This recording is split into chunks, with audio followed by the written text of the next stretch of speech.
HFMD எனப்படும் கை கால் வாய்ப்புண் நோய் சம்பவங்கள் நாட்டில் நாளுக்கு நாள் அதிகரித்து அச்சுறுத்தலை ஏற்படுத்தி வருகின்றன. கடந்த ஆண்டை காட்டிலும் இவ்வாண்டில் HFMD நோய் சம்பவங்கள் 266 விழுக்காடு அதிகரித்து 99,601 பதிவு செய்யப்பட்டுள்ளன. இந்நிலையில் மக்கள், குறிப்பாக சிறுவர்கள் மத்தியில் எளிதாக பரவக்கூடிய இந்நோயின் தாக்கம் மற்றும் அதனை தடுப்பதற்கான வழிமுறைகள் குறித்து விளக்குகின்றார் புத்ரஜயா மருத்துவமனையை சேர்ந்த டாக்டர் விக்னேஸ்வரன் பாலா.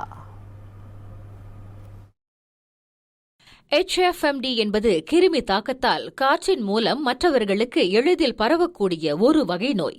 சிறுவர்கள் முதல் முதியவர்கள் வரை இந்நோயால் பாதிக்கப்படுவதற்கான அபாயம் இருந்தாலும் நோய் எதிர்ப்பு சக்தி குறைவாக இருப்பவர்கள், பலவீனமானவர்கள், ஆஸ்மா, இருதய பிரச்சினை உள்ளவர்கள் ஆகியோருக்கு எளிதில் பரவக்கூடிய வாய்ப்புகள் இருப்பதாக டாக்டர் விக்னேஸ்வரன் கூறினார்.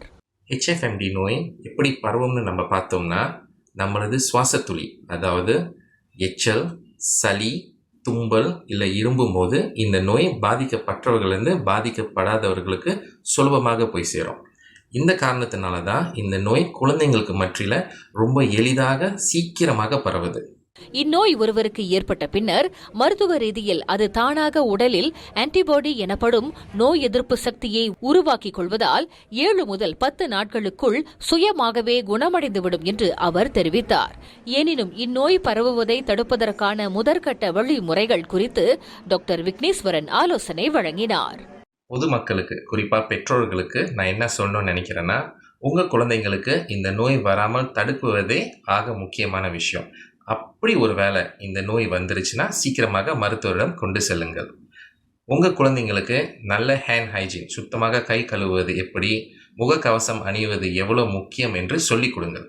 பள்ளிக்கூடங்களிலும் ஆரம்ப பள்ளியிலும் குழந்தைங்களுக்கு எப்போதுமே டெம்பரேச்சர் செக்ஸ் அண்ட் கையும் பாதத்தையும் செக் பண்ணுறது நல்லது. இதனிடையே இந்நோய் ஒருவருக்கு ஏற்பட்டிருப்பது கண்டறியப்பட்டால் அதனை மற்றவர்களுக்கு பரவாமல் தடுக்க அந்நபர் முதல் 7 நாட்களுக்கு தன்னை தனிமைப்படுத்திக் கொள்ள வேண்டும் என்று டாக்டர் விக்னேஸ்வரன் வலியுறுத்தினார். இந்த நோய் பரவுவதை தடுக்கணும் என்றால் இதுக்கு முக்கியமாக ஐசோலேஷன், நான் கூறியது போல தனிமைப்படுத்துதல். அதுவும் எப்பன்னு பார்த்தோன்னா முதல் 7 நாள். ஏன்னா இந்த முதல் 7 நாள் தான் இந்த நோய் மற்றவர்களுக்கு நம்மளால டிரான்ஸ்மிட் பண்ண முடியும். மற்றபடி நம்ம பார்த்தோன்னா செல்ஃப் ஹைஜீன், அதாவது சுத்தமாக கை கழுவுவது, முகக்கவசம் அணிவது, சளி சிந்திய பின் டிஷ்யூ பேப்பரோ இல்லை கைலாஞ்சியோ எப்படி நம்ம தூக்கி போடணும், இதெல்லாம் நம்ம குழந்தைங்களுக்கு சொல்லிக் கொடுக்கணும்.